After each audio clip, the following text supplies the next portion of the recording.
Hello and welcome back to Exothermic Plays Games. I'm Exothermic and the date today is Thursday, October 3rd, 2024. It's October 3rd! I've been doing a countdown of my favorite video games of all time through each day of the year, and coming in at number 90 is Red Dead Redemption.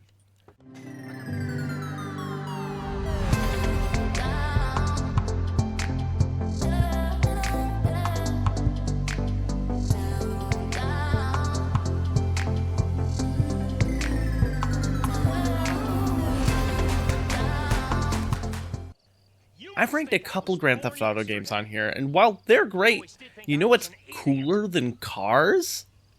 Horses. Red Dead Redemption is GTA made by the same fine folks at Rockstar Games, except as a spaghetti western, and it's so much cooler. You play as John Marston, a man with a mysterious and checkered past, which we actually learn more about in Red Dead Redemption 2. It's funny, it's a prequel, kind of. Who heads out to the Old West, which is slowly being assimilated into the rest of American culture and industry. This is a major theme of the game, with people's way of life under attack and struggling to adapt to a new age, but the West won't come quietly into that night. John operates as a bounty hunter out to get an old friend of his, who's gone different ways, now is a notorious outlaw in the area. Well, things don't go well, and you're left to die.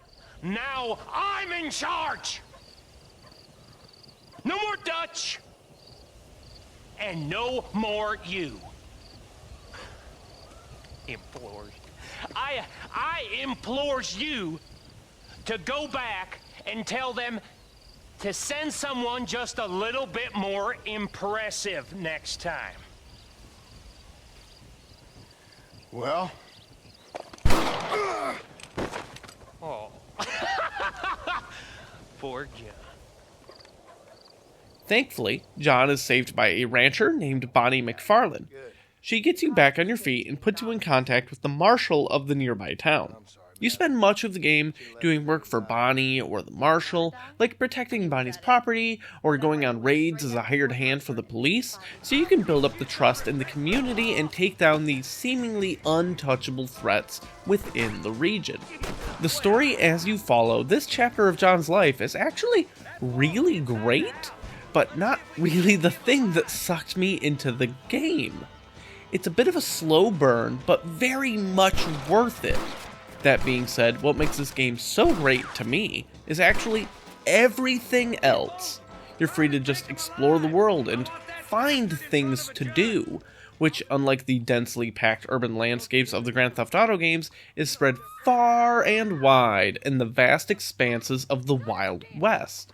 There's a handful of modes of travel, from trains to carriages to a fast travel mode once you unlock the places, and just like hopping on your horse and going. Not only is there a lot of great scenery to take in, it ensures you won't miss all the cool stuff throughout your travels, whether it be in towns or just on the road or even in the absolute middle of nowhere. You'll run into all sorts of situations that you can try to help or not. Depending on what you do, the way the world views you will shift, and that can have pretty big consequences for you if you're not careful. The really great thing, however, is that's not just about what you want to do, but rather what actually happens. Just like in real life, someone may have great intentions, but things don't go the way they're originally planned. Maybe you want to help save someone, but your intervention causes the bandit, or whoever it is, that has them to have an itchy trigger finger. Maybe you only get one real chance at shooting, and you blow it. Maybe you miss entirely and shoot the wrong person. Yes, I could back up saves to try again, but I think the game is much better when you live with the consequences of your own actions. Not every situation is life or death, of course. Sometimes it's just helping someone out. Sometimes it's taking a gamble on some sketchy salesman.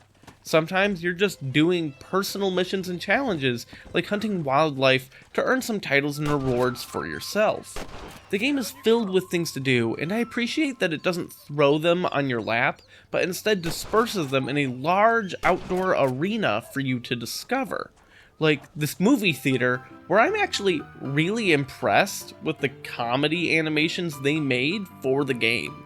Some of them actually made me laugh.